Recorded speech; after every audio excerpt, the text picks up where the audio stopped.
Today's problem is that most people waste their whole life on small battles. Learn to let go.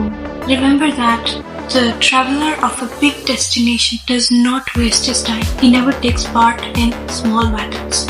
Learn to leave. Learn to let go. Learn to say sorry. Life is a long journey. You never know in which episode of their life you are present and in which episode of my life you are present. There is a last episode in which we keep going, and the last episode is death. Life is a marathon. Move on.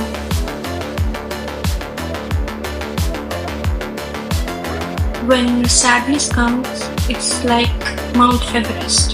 But I can guarantee you that the grandparents for which you cried insanely on their funeral, some years later you won't even know their death dates. So life is a marathon. Keep going. Don't stop. Develop a hardship-proof why. Let me give you the number one sign of the tested why. The right why is something that gives you the strength to keep going despite setbacks. The right why gives you the strength to keep going, to stay consistent despite setbacks. If I were to tell you the setbacks that I have faced in only 1 year of my life, you would be overwhelmed. I'm not saying the setbacks that I have faced in my whole life. If I were to tell you the setbacks that I have faced in only 1 year of my life, and I write it down and magnify it, then that is enough to stop my life. And you know why? Because of the power of taking initiative. Panga lene ki taakat. So it's a good thing, develop it. And most people don't do it because of one thing. What will people say? Don't care. Be different. I don't say that you won't face any problems. Of course you will face problems. As long as you are alive, your lifeline is never straight. Your lifeline is always like this. There are many ups and downs. The lifeline is only straight when you are dead. I have seen a billionaire with abnormal children. So some years ago in Pakistan, me and my family went to a billionaire's home. He was my dad's silent business partner, also known as investor. I won't say his name because if he watches this video, he would be very angry.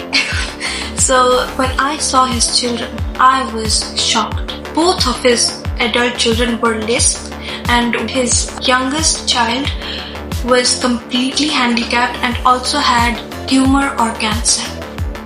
But he kept going. He moved on. So if he can move on, then I think we should as well. Remember that one event is not your whole life. I'm repeating, one failure is not your whole life. One criticism is not your whole life. One rejection is not your whole life. One setback is not your whole life. One problem is not your whole life.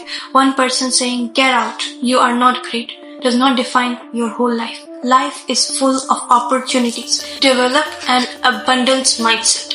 The Razik of yesterday is also the Razik of today. The Razik of today is also the Razik of tomorrow. And he is also the Razik of the day after tomorrow. Even after you die, he remains the Razik of everyone on earth and beyond.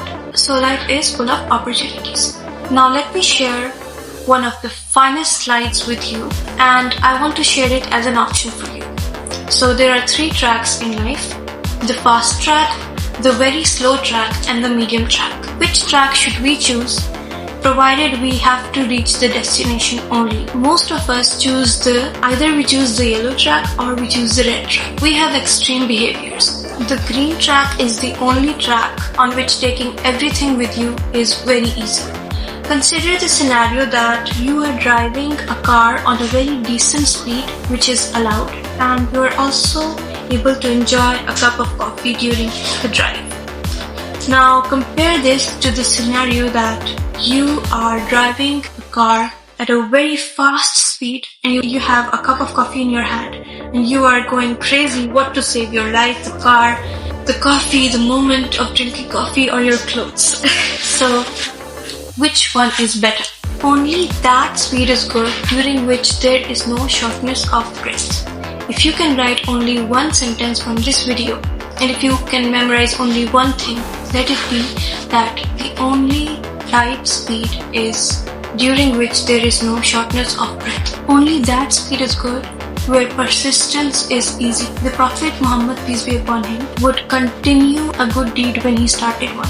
It is a sunnah to be consistent. When the Prophet Muhammad, peace be upon him, started a good deed, he would be consistent in it. He would not leave that good deed.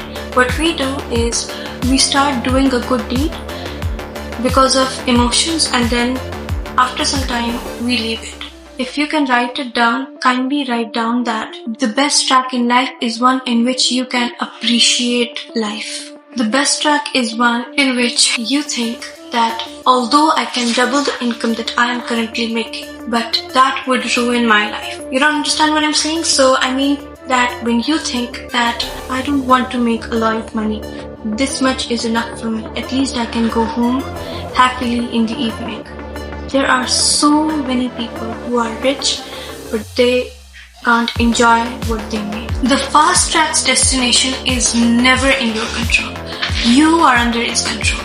On motorway boards, it's written, speed kills. Your speed starts deciding where to go. But when you decide what your speed should be, then there is your control. A good life is one on which you have some control over your life, as well as Allah's will, approval and acceptance. So the green track is the best track of life. This is the last slide of today. Find your priorities. What are your priorities? So let me tell you an important quote, the last quote of today. Don't even be angry at people who won't cry on your death. Emotion is the most precious thing. To the people you are going to give the sadness of death, make sure you give them the happiness during your life. You matter to them, right? These are the people that matter. And that is my mom for me. And once you have decided your priorities, then saying, I am sorry, please let go, let's change the topic. Please let me go, I lose and you win. Saying these things is very easy. Once you know your priorities, you know what matters most. You can ask yourself that, does arguing matter more or does my growth matter more? Let me tell you a super important thing. A lot of questions, there are no answers. There are no answers to a lot of questions. All you have to do is keep going and give it time. One day, time itself gives you the answer, and it also gives the answers to the ones asking questions. For example, maybe you are explaining and giving advice to someone from the point of view of a 20-year-old, but the one you are explaining it to is an infant. So give him some time. Once he becomes 20, he would understand what you're saying, okay? It's like a nursery kid asks a professor, what is glomerular filtration rate? The professor would definitely say that you might get to know it one day, but right now I am unable to tell you. So find your priorities.